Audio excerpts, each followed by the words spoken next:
O Senhor esteja convosco.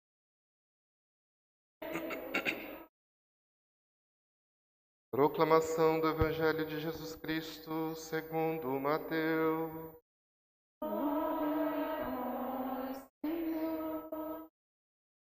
Naquele tempo, Jesus começou a mostrar a seus discípulos que devia ir a Jerusalém, sofrer muito da parte dos anciãos, dos sumos sacerdotes e dos mestres da lei. Devia ser morto e ressuscitar no terceiro dia. Então Pedro tomou Jesus à parte e começou a repreendê-lo, dizendo: Deus não permite tal coisa.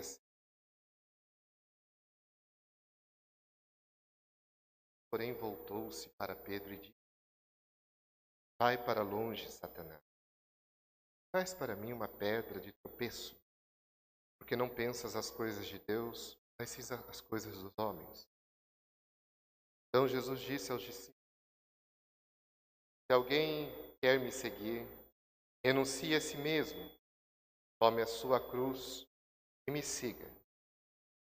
Pois quem quiser salvar a sua vida vai perdê-la. Quem perder a sua vida por causa de mim vai encontrá-la. Fato: que adianta o homem ganhar o mundo inteiro, mas perder a sua vida? Poderá alguém dar em troca de sua vida? Porque o Filho do Homem virá na glória de seu Pai, com os seus anjos, e então retribuirá a cada um de acordo com a sua conduta. Palavra da salvação.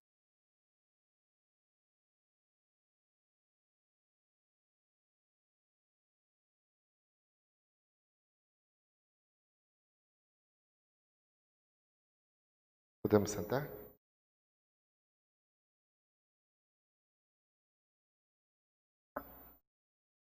Queridos irmãos e irmãs, no início da missa hoje falávamos do Evangelho do domingo passado com esse Evangelho de hoje. As duas relações que revelam um pouco daquilo que somos. Somos capazes de confessar o melhor, mas somos capazes de praticar o pior. São Paulo, de uma forma bem lúcida, vai dizer, né? Vejo o bem que quero, faço o mal que não quero. Que luta profunda dentro do ser humano entre a liberdade para o bem e a fraqueza para o mal. Então a gente vê que Pedro faz a maior de todas as confissões na terra, reconhecer a graça de Deus na vida de Cristo. E ao mesmo tempo, para proteger Jesus, Pedro faz um ato meio que ruim, expressando um nível de mentalidade ainda apegada, né? Marcada pelo egoísmo, pelo egocentrismo, pelas vantagens, pelas buscas de prestígio e privilégios. Como é possível a gente entender isso? Na verdade, o Evangelho faz uma radiografia do homem que busca a Deus. Desde Adão até o último homem, nós veremos esse drama, essa tensão entre aquilo que é o bem maior, Deus, e aquilo que é o meio possível, a nossa realização, a nossa felicidade, nosso sentido, né, nessa vida. Os padres da igreja iluminam muito isso quando eles dizem que o maior problema de Adão não foi não foi Deus ter proibido ele de comer do fruto da árvore proibida. O maior problema de Adão foi tomar consciência naquele momento que Deus queria o homem livre. No momento em que Deus proíbe, automaticamente Adão toma consciência. Eu sou livre para fazer, para não fazer. E veja que aqui cria-se dois tipos de pessoas. Pessoas que se acostumaram, né, com uma forma de vida que ela prefere que o outro tome a decisão por ela, mas ainda não há maturidade. E pessoas que, a partir da consciência profunda da sua liberdade, da aventura de ser livre, assumem de amar, querer bem e buscar o bem maior. E por isso, então, nesse evangelho de hoje, o centro é o anúncio da morte, o mistério da cruz. Então veja que aqui vai se compreender a nossa direção, a nossa orientação, o sentido da nossa existência que busca Deus, né? cruz aqui para Jesus não significa nada daquilo que a gente pensa muitas vezes, né? Às vezes existem espiritualidades patológicas, doentias, que ao invés de nos ajudar a crescer na dimensão da fé, acaba travando, né? Acaba tirando o impulso de ser feliz. Cruz aqui é um sentido profundo, ficar na raiz a nossa falsa imagem do eu, do egoísmo, a falsa imagem de um eu que pode, de alguma maneira, perverter essa liberdade querida, sonhada e amada por Deus.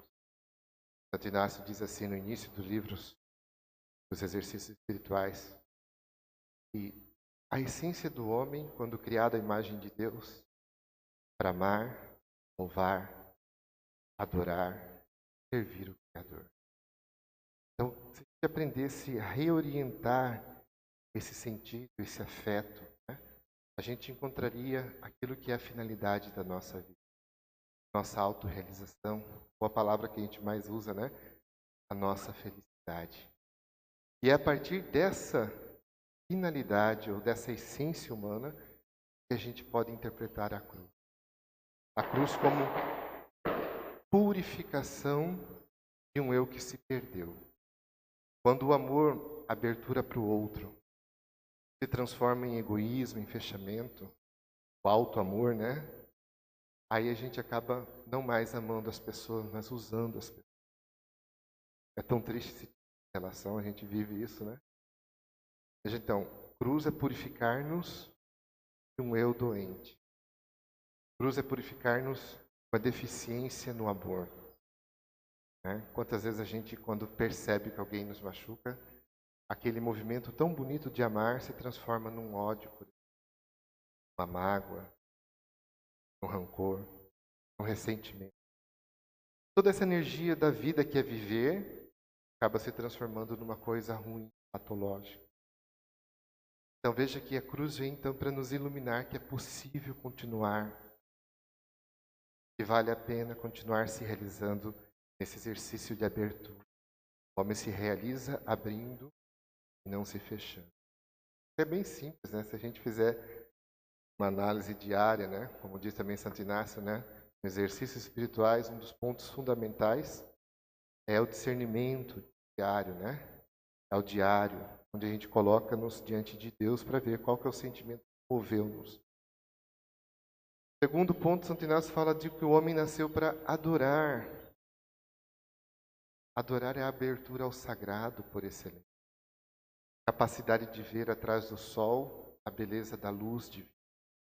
Do céu, a imensidão do infinito de Deus, esperança. Da água, a força purificadora da vida. Quantas vezes a gente perde essa capacidade de ver além das coisas? A gente fica preso nas coisas. Então, quando a adoração perde a sua força, ela se transforma em vanglória. Se o homem não adora a Deus, torna alguém que passa a ter uma glória vazia. E a gente traduz a palavra vaidade, arrogância. Como é ruim estar perto de pessoas arrogantes, né? Como é ruim ficar perto de pessoas que se acham, né?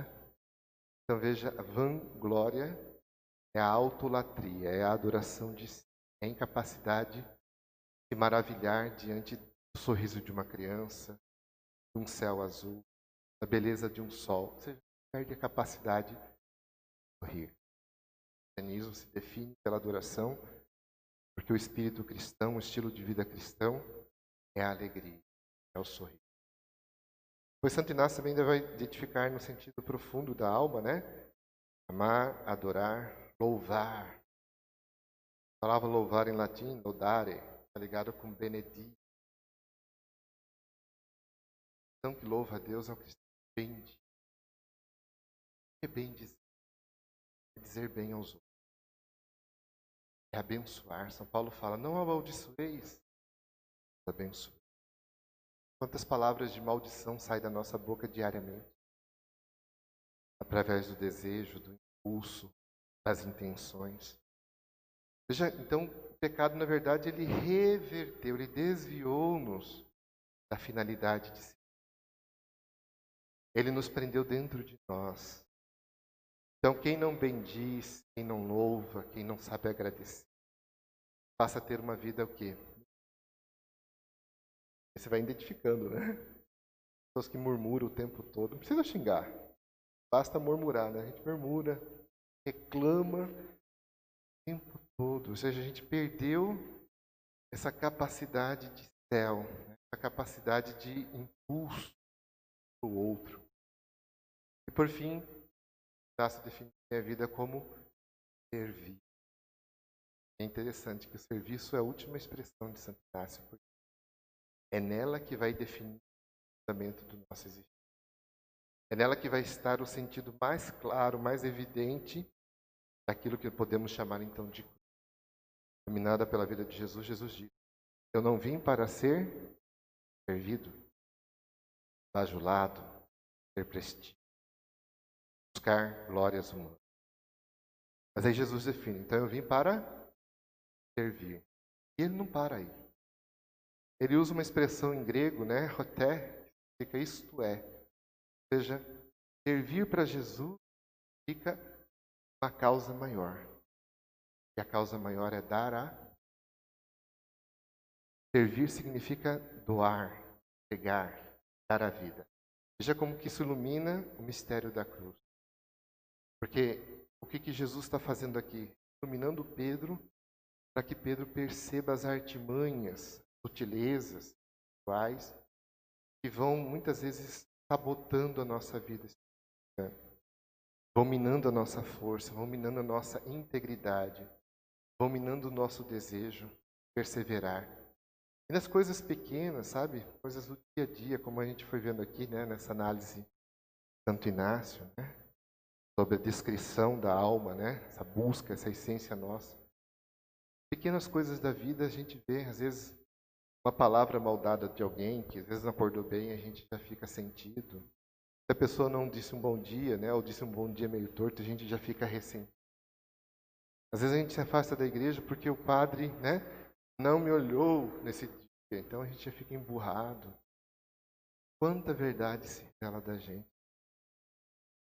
Então, Jesus está tentando mostrar que o mistério da cruz para Pedro é corrigir desde o início tendências ou afetos ordenados.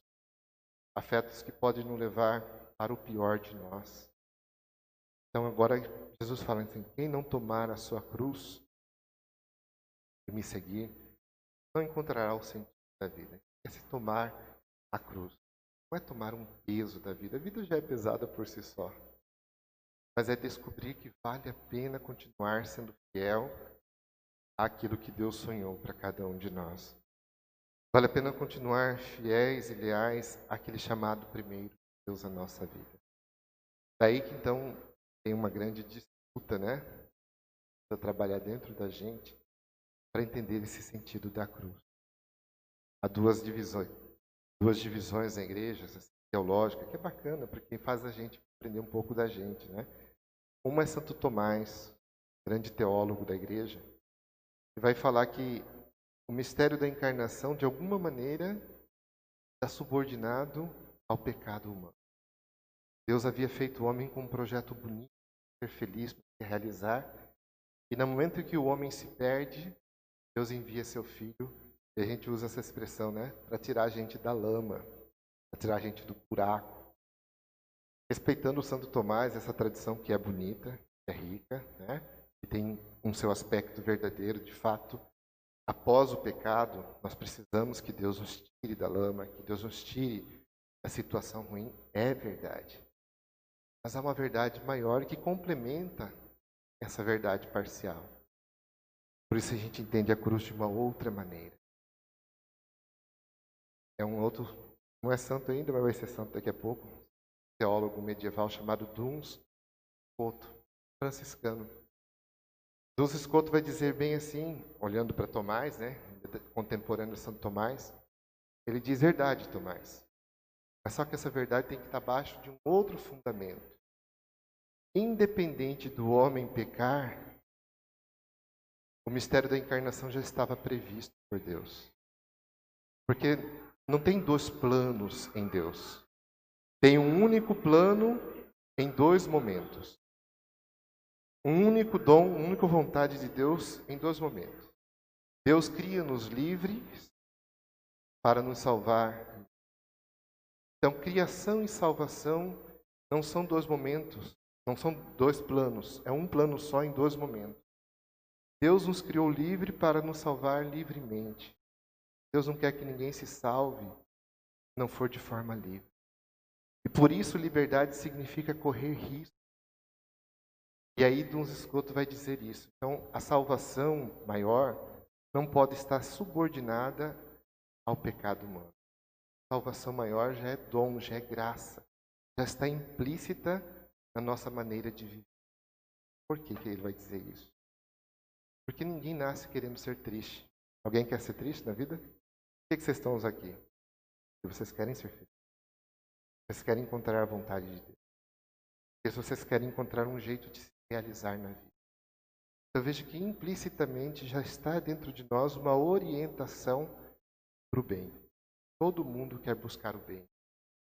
Né? Os antigos diziam isso, né? Que a vida humana se define pela busca do bem e evitar o mal. Quem quer o mal? Todo mundo universalmente busca de alguma maneira o bem. Só que o bem foi corrompido por essa distorção do eu. Então, olhando para isso aqui que Jesus fala e o que Duns Scotus nos ilumina, a gente pode então compreender que cruz significa, podemos assim dizer, uma maneira de Jesus nos conduzir no caminho do eu. Para um eu verdadeiro, eu preciso renunciar ao eu falso. Há como que uma estrutura ontológica no nosso ser entre ganhar e perder, viver e morrer, renunciar e reter. São estruturas que a gente tem que o tempo todo fazer. Um poeta antigo dizia que um dos princípios universais da vida é a morte. Todo mundo vai morrer. E é interessante, por que ele dizia isso?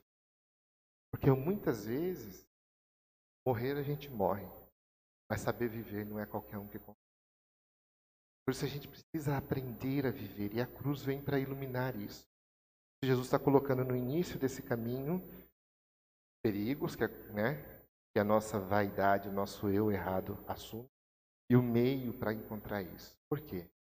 Aí agora vem as consequências teológicas. Porque em Jesus, cruz significa amar. Cruz não significa uma vontade de Deus de querer o mal do filho. É como isso vai corrigindo a gente. Era a vontade de Deus que Jesus morresse na cruz. Era a vontade do Pai que Jesus fosse fiel à sua missão. Era a vontade do Pai que Jesus cumprisse aqui na terra o desígnio do Pai, de amar todos. Era a vontade do Pai que Jesus se realizasse servindo a todos, todas as circunstâncias. Foi essa fidelidade do Filho à vontade do Pai teve como consequência, e não como causa, o sofrimento da cruz. A cruz significou, então, na vida de Jesus, uma consequência da sua fidelidade ao projeto de Deus. Jesus quer dizer para nós, vale a pena continuar amando, apesar dos outros. Vale a pena continuar louvando, apesar das situações difíceis. Vale a pena continuar servindo, apesar da ingratidão que as pessoas terão conosco. Veja, então, a cruz aqui é uma forma de continuar acreditando que a vida vence a morte, a renúncia de si vence o reter, né? Então, Jesus coloca uma outra página diante do mundo que a gente vive. Consumir, ter, possuir, né? Juntar, acumular. São verbos que colocam em evidência como nós vivemos hoje. Está falando que é possível viver uma vida morrendo para si, renunciando a si, né? Não é rejeição de si. Renúncia é abertura para algo maior. Renúncia é esse mistério de cruz que nos devolve-nos a essência de Deus. E recupera em nós o sentido profundo de amar, louvar, bendizer, servir o Criador e as criaturas.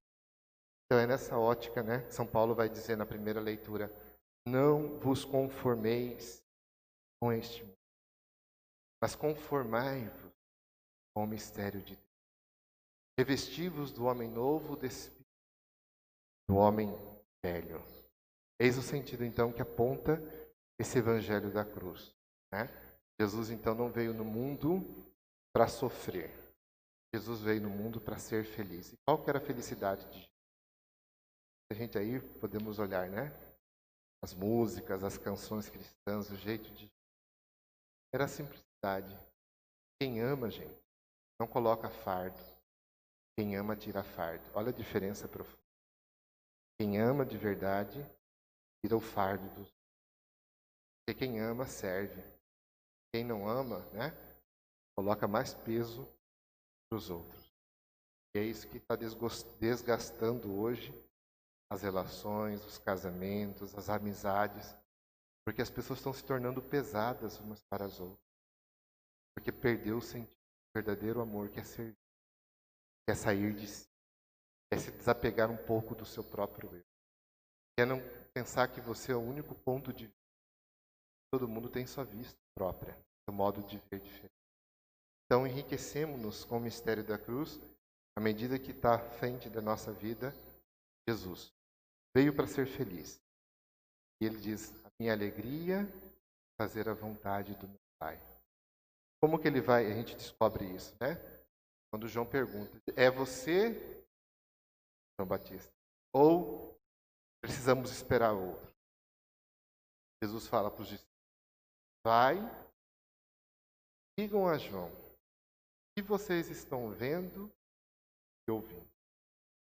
E o que eles viram e ouviram? Os mudos falavam, surdos ouviam, possessos eram, né, tirado deles o mau espírito.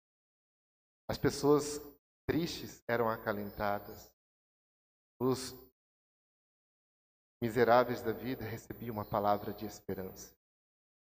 Jesus, então, foi reintegrando no ser a imagem de Deus. Essa é a alegria, o sentido profundo. Vamos colocar, então, num sentido bonito. Essa é a cruz. Ser fiel ao amor do Pai que o tornava feliz. Agora, a cruz histórica é consequência das pessoas que não aceitaram sentir amadas, que viram em Jesus uma ameaça, perigo, um homem que estava desestabilizando os poderes daquela época, né? Então, para nós hoje, aplicando na nossa vida, né? Tentando ler a nossa vida, na vida do dia a dia, começa a perceber isso. Sem ficar na patologia. Deus não quer que você sofra. Não é de Deus. Deus não quer que você justifique, né? Por meio de patologias humanas, uma dimensão espiritual. Deus quer que você amadureça na liberdade verdadeira, nas escolhas profundas, nas decisões certas. Isso então tira a gente do ismo, né? Ai, melô da Gabriela, eu nasci assim, vou viver assim, vou ser sempre assim. Gabriela. Né? Muitas vezes a gente acaba se tornando vítima da nossa própria história. E o vitimismo faz mal para a gente. Como dizia Jean-Paul Sartre, não importa o que fizeram com a gente. Importa com o que você vai fazer com isso que fizeram de você. O que define a nossa vida, portanto, é assumir essa cruz, para que ela seja sinal de serviço e não de apego ao eu. De entrega, não de posse. De doação, não de retenção. De viver morrendo para morrer vivendo. O mistério da Páscoa é isso. Ao dar a sua vida, ele a retoma de novo, um novo sentido, presente em nós. Sinal do seu amor, símbolo de uma esperança de mundo melhor. Vamos continuar a missão de Jesus. Anunciar um mundo leve, do melhor. Como ele mesmo disse, eu sou manso e humilde de coração. Torno leve os fardos, suave o peso. A sua vida hoje tornar pesado, São Pedro queria reter. Afasta-te de essa vontade ruim. Muitas vezes a gente quer reter prestígios, privilégios, posições, poderes. Isso é peso. Isso é ruim. Jesus vai pedir a gente o desapego, entrega e é amor. E é a cruz.